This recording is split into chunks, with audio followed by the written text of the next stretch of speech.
Olá pessoal, boa noite. Vamos dar início a mais uma palestra aqui da Campus Party na área Git.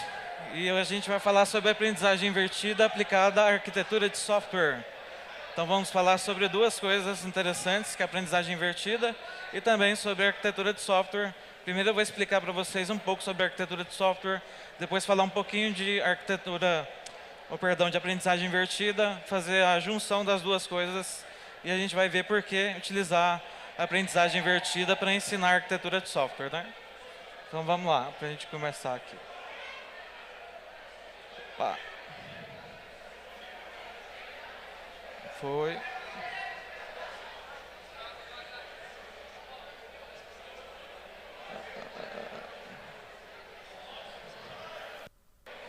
Beleza, só que antes de falar da aprendizagem invertida da arquitetura de software, eu vou me apresentar primeiro.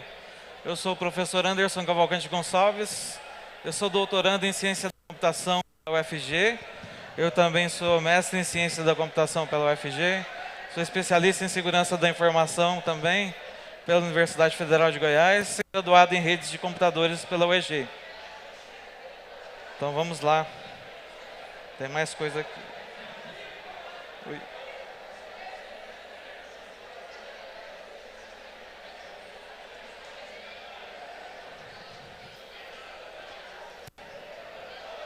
Ah, por isso que não estava passando.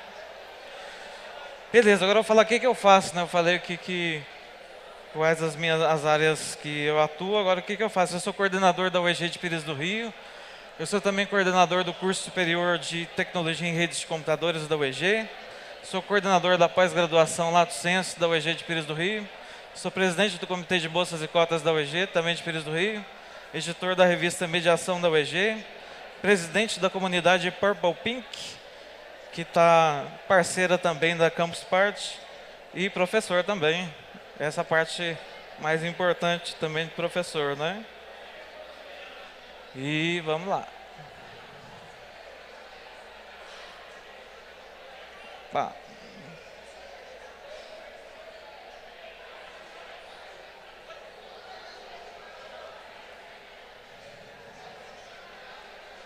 Tá falhando aqui, negocinho de passar. Opa. Aqui eu estou deixando meu contato. Como a gente vai falar de aprendizagem invertida, vamos inverter a ordem das coisas, né? Normalmente o contato vem no final, mas vou colocar ele no início. Me segue lá no Instagram, professor Anderson EG, e a gente vai bater um papo lá sobre aprendizagem invertida, sobre arquitetura de software. Me segue lá para a gente conversar sobre essa temática, né? Vamos para o próximo.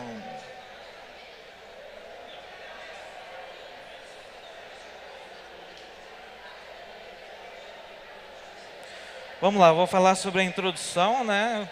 Os problemas de justificativa e as minhas considerações finais. Demorando um pouquinho para passar aqui. Tá dando erro.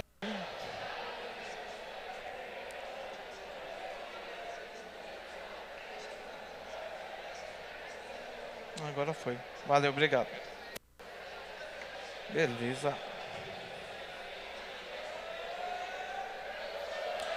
Vamos lá então. A arquitetura de software é algo muito importante, né? A gente pensa no software, pensa em desenvolver software, criar aplicação e aplicativo. Só que a gente tem que lembrar também da engenharia de software, e dentro de engenharia de software a gente tem a arquitetura de software. A arquitetura de software é um conjunto de estruturas necessárias para poder compreender um sistema, entender os elementos, as relações e as propriedades. Eu posso dizer que vai ser a primeira ação que eu devo executar para mim começar a pensar, a construir um software. Porque antes eu tenho que pensar na parte da arquitetura de software, depois eu vou trabalhar com a engenharia de software, depois eu vou para o desenvolvimento do software. Mas a arquitetura de software é essencial nesse processo. E se a gente pensar em grandes aplicações, em softwares de alto nível, a gente precisa muito, né, da arquitetura de software. Só que a gente vai ver que ensinar arquitetura de software é um desafio, porque a arquitetura de software é algo muito, às vezes, abstrato. e exige um nível de abstração do aluno muito significativo. Então, se a gente ensinar a arquitetura de software no modelo tradicional, já é difícil e desafiador. Mas com a aprendizagem invertida, a gente pode conseguir uma nova forma de ensinar arquitetura de software em que eu vou ter mais oportunidades de envolver o aluno nesse momento de ensino e aprendizagem, né? A arquitetura de software é essencial na análise e na concepção do software, né? Às vezes, se a gente pensar num software simples, a gente não vai pensar muito em arquitetura de software, mas se a gente pensar em um software complexo, a gente precisa pensar em arquitetura de software. Porque um software complexo, ele exige, por exemplo, toda uma documentação, todo um conjunto, né, de informações para que aquele software possa ser construído e para que alguém depois consiga também fazer modificações, melhorias, refinamento, otimização no software, né? Por isso eu preciso entender bem sobre a arquitetura de software. A arquitetura de software vai envolver a organização de componentes e subsistemas modernos, né, que vão interagir para formar os sistemas. Então, os meus sistemas vão ser compostos pela estrutura e pela organização que eu vou constituir por meio dos elementos que são intrínsecos à arquitetura de software. Então, eu preciso de todos os itens, por exemplo, construir a documentação, construir quais serão os meus padrões para eu desenvolver, para eu construir o meu software. E isso tem que começar tudo lá no projeto, né? Lá no início, no começo de tudo, né? Bem quando eu vou nascer com aquele projeto para criar aquele software. E eu preciso muito entender sobre isso. O que acontece? A gente tem propriedades de sistemas que podem ser melhor projetados e analisados no nível do próprio sistema. Só que como que eu vou ensinar isso, por exemplo? Só de falar isso já é um pouco complexo, já fica um pouco estranho. Eu estou falando, as propriedades dos sistemas podem ser melhor projetados e analisados no nível de sistema. Mas como assim? Você falou propriedade de sistema do nível de sistema? Sim, porque eu tenho as propriedades que constituem o sistema e os níveis daquele sistema que eu vou estar trabalhando com ele. Então isso já é difícil de abstrair, né? Que a primeira coisa que eu vou pensar, mas como assim? O que é isso? E aí eu preciso ensinar isso. O grande desafio aqui é que eu preciso ensinar. Para mim conseguir aprender, por exemplo, já é um desafio. Mas agora eu preciso ensinar isso também, né? E ensinar a arquitetura de software é difícil. A gente conseguir entender a arquitetura de software é difícil porque o tópico é abstrato. É difícil de ser compreendido. Requer uma análise, né, completamente profunda para que eu consiga entender a complexidade. Então não é uma coisa fácil. Eu posso dizer também que programar é difícil. Programar não é fácil. Exige dedicação, exige empenho, né? Se eu entregar para alguém toda a estrutura ou toda a base para que se construa um software, talvez alguém consiga, mas vai ter que se dedicar a estudar, pesquisar, tentar muitas vezes persistir, né? Porque errar é normal, tem que continuar tentando. Inclusive, eu estou dando aula no momento de algoritmos estruturados, na disciplina que eu ministro na UEG, e na última aula que eu ministrei para o pessoal, eu estava trabalhando com um desenvolvimento em Python. Aí eu errei um item de propósito e falei para o pessoal, e agora, como é que a gente resolve o problema, né? E aí? Porque o que a gente precisa também? Que o pessoal se torne independente e saiba resolver problemas. Então, entra mais um desafio na hora de ensinar. Porque quando alguém for trabalhar com arquitetura de software, ele não pode, por exemplo, usar, sempre ter em mente, eu tenho um professor para me ajudar, eu tenho alguém para me ajudar. Não, ele tem que saber fazer. E assim como a programação, a arquitetura de software também envolve muita criatividade. Então, eu tenho que ser criativo. E ser criativo é que eu vou criar algo novo com aquele conhecimento que eu estou adquirindo, que eu estou aprendendo, né? E por isso que, por exemplo, é muito difícil, né, quando a gente vai programar ou trabalhar com arquitetura de software, de algo que alguém está fazendo sair muito parecido igual ao do outro. Porque cada um faz do seu jeito e na arquitetura de software, apesar dela ser também algo que vai exigir uma estrutura específica, pode ser feita de... Cada um vai ter o seu DNA naquilo, né? Cada um vai fazer do seu jeito. Por mais que eu tenha que seguir as regras, né, para criar toda a base da arquitetura de software de um software, eu posso fazer do meu jeito, seguindo aquelas regras. Ou seja, eu não sou obrigado a fazer de um jeito só e pronto, né?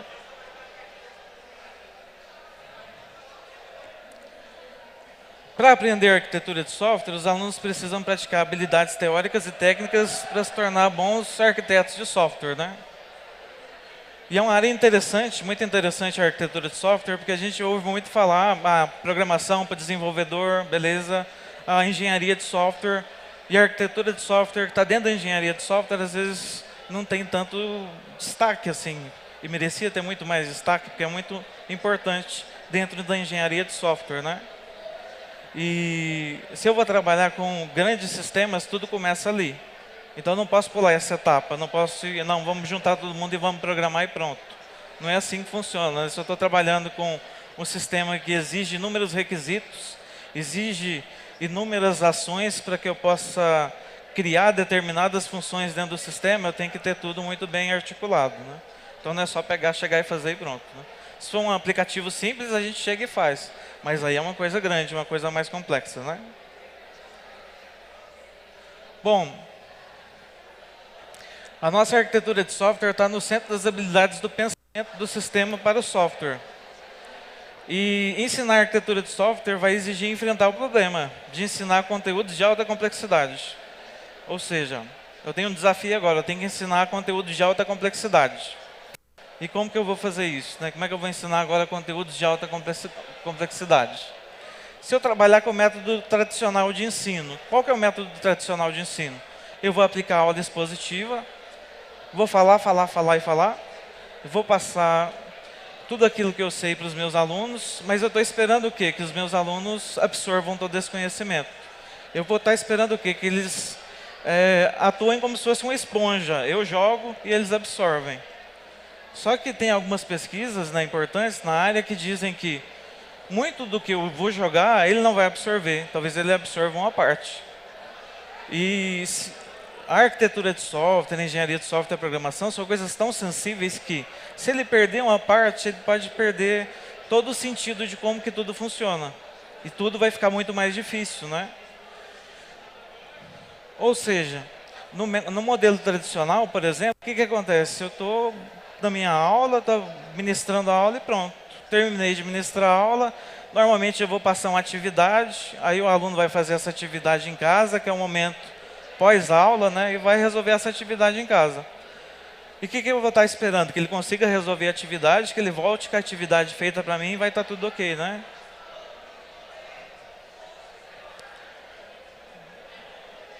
Ou seja, na sala de aula eu exponho o conteúdo, espero que o aluno faça em casa e pronto. Aí ele vai, me entrega o conteúdo e está tudo ok. Mas, na nossa aula invertida, as coisas vão mudar. Porque a gente vai inverter as coisas. Literalmente, vamos mudar tudo. Por quê? No nosso modelo tradicional, o aluno é um agente passivo na aprendizagem. Porque se eu estou falando, ele está me ouvindo, ok, mas ele só está me ouvindo naquele momento. Eu quero que ele seja o protagonista, o agente ativo da aprendizagem. E para isso eu tenho que colocar ele como protagonista naquele modelo de ensino e aprendizagem, né? Como que eu faço isso? Aí vem a aprendizagem invertida. Porque a aprendizagem invertida, ela vai literalmente inverter as coisas. O que eu fazia em casa, eu vou fazer na sala de aula, e o que eu fazia na sala de aula, agora eu posso fazer em casa. Mas como assim? Por exemplo, vou ensinar arquitetura de software. Ok, vou ensinar, por exemplo, os conceitos de arquitetura de software. Eu posso gravar um vídeo, um vídeo de mim mesmo, ensinando os conceitos de arquitetura de software. E a aprendizagem invertida diz, né, o conceito do Mergman e do Sans diz que o vídeo tem que ter no máximo até 10 minutos. Porque se passar de 10, pode ser que o pessoal perca o interesse no vídeo, né? Mas pode ser menos, pode ser de 5, de 4, de 6 minutos. Mas eu vou gravar um vídeo antes e vou mandar para os meus alunos. Vou pedir, ó, assiste o vídeo. Eu posso também, para garantir que ele vai assistir o vídeo, mandar um questionário, ou então criar um fórum, falar, ó, discute lá sobre o que você assistiu no vídeo. Como é um vídeo, eu posso, por exemplo, subir esse vídeo no YouTube, e ele pode assistir quantas vezes ele quiser, nem precisa baixar, pode assistir diretamente do smartphone, de qualquer lugar, e vai ver esse vídeo várias vezes. Ou seja, quando ele chegar em sala de aula, ele já tem um conhecimento prévio sobre essa temática. E tendo esse conhecimento prévio, ele não vai ter mais tanta dificuldade assim para entender aquele conteúdo. Aí eu posso pegar o que era feito em casa e agora fazer em sala de aula. Ou seja, eu posso estruturar os meus alunos em pequenos grupos, né? 3, 4 pessoas cada grupo, e colocar um problema de arquitetura de software para cada um e falar, agora resolve o problema. E o pessoal vai trabalhar junto, aí entra a aprendizagem colaborativa. E eles vão trabalhar junto para achar uma solução. E se eles estiverem com dificuldade, eu estou na sala de aula, eu posso ajudar eles a resolver aquele problema, explicar ou mostrar o caminho. O que acontece nesse modelo? Agora eu deixo de ser o centro da aprendizagem, o professor. E eu coloco o aluno, né, eu literalmente jogo o aluno como o personagem mais importante da aprendizagem, porque agora ele é o protagonista. Porque ele que vai achar o problema, ele que vai trabalhar em grupo, ajudando também a desenvolver a capacidade de trabalhar em equipe, e ele vai buscar soluções para os problemas que eu vou apresentar. E eu vou estar lá na sala de aula para ajudar ele. E agora eu mudei, ou seja, eu estou em casa para fazer atividade no estilo tradicional. Mas não sei, e agora? Eu estou com uma dúvida, o que eu faço? Não, mas agora eu estou em sala de aula, o professor está aqui, eu estou com um grupo, às vezes eu tenho um colega que tem mais facilidade em um item, ele me ajuda, o outro me ajuda, e o professor me ajuda também. Agora o professor é o mediador. Isso não significa que há aplicações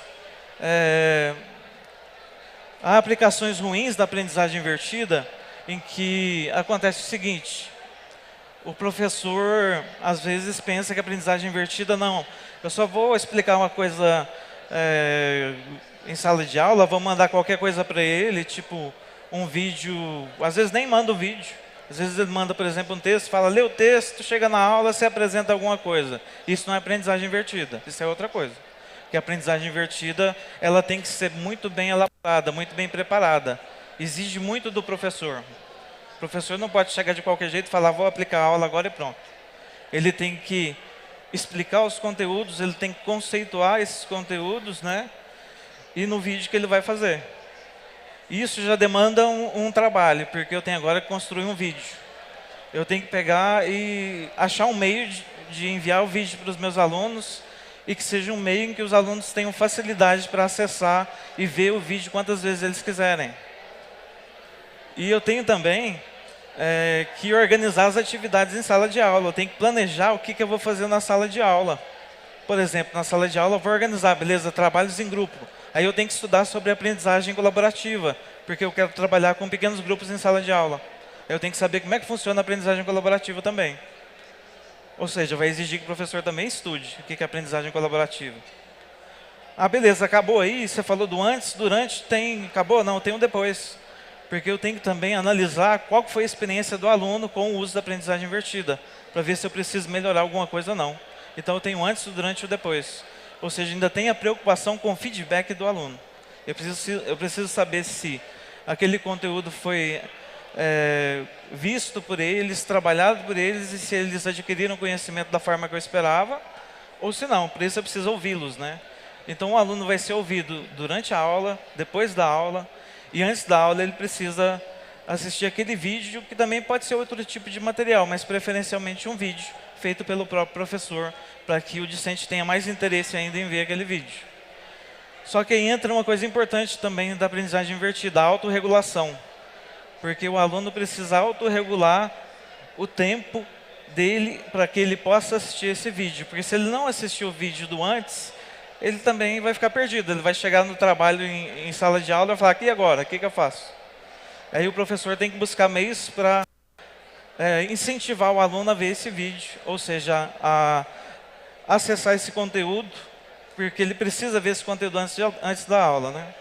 Eu estava ministrando na semana passada uma aula numa das minhas turmas, eu falei para eles, pessoal, é difícil assistir um material antes da aula? Alguns falaram, professor, eu acho que é difícil. Eu falei, mas é difícil você tirar 5 minutos para ver um vídeo antes da aula? Tipo, você vai ter uma semana para ver um vídeo de 5 minutos. Você pode ver quantas vezes você quiser. Eles falaram, é mesmo, não é tão difícil. Aí eu perguntei para eles, quanto tempo você gasta no YouTube por semana vendo vídeos de entretenimento, no Netflix ou em outra plataforma? Eles falaram, nossa, é verdade, professor. Dá para eu ver o vídeo sim, dá para eu ver mais de uma vez. E aí eu estou fazendo uma coisa com os alunos que, além de dar essa oportunidade deles tirarem dúvidas, né, por meio, por exemplo, do fórum, eu também mandei meu WhatsApp. Fala, manda a dúvida lá pelo WhatsApp se você tiver, que eu te ajudo. Às vezes eu posso demorar, às vezes um pouquinho para responder, mas eu vou te responder e vou te ajudar. Porque às vezes surge a dúvida na hora que ele viu o vídeo, nossa, e agora? Aí eu posso tirar a dúvida antes. Ou seja, isso exige mais do professor. Mas eu tenho feito, né, pesquisas, inclusive essa aqui de aprendizagem invertida aplicada à arquitetura de software, ela foi uma pesquisa de um artigo que foi publicado, um artigo publicado no Frontiers in Education, que é do IEEE, e é uma conferência, né? É uma conferência que tem lá, se eu não me engano, um Qualis A3, e também foi publicado um artigo dessa mesma área, eu publiquei também em uma revista científica. E aí, trabalhando de uma forma diferente a arquitetura de software ligada à aprendizagem invertida. Essa revista também internacional tinha um Qualis A2, se eu não me engano, da revista, né? Então, assim, uma área que está sendo muito discutida, muito trabalhada, é a área do momento na educação, aprendizagem invertida, e também a arquitetura de software, programação, trabalhar essas áreas da computação dentro da aprendizagem é algo muito legal.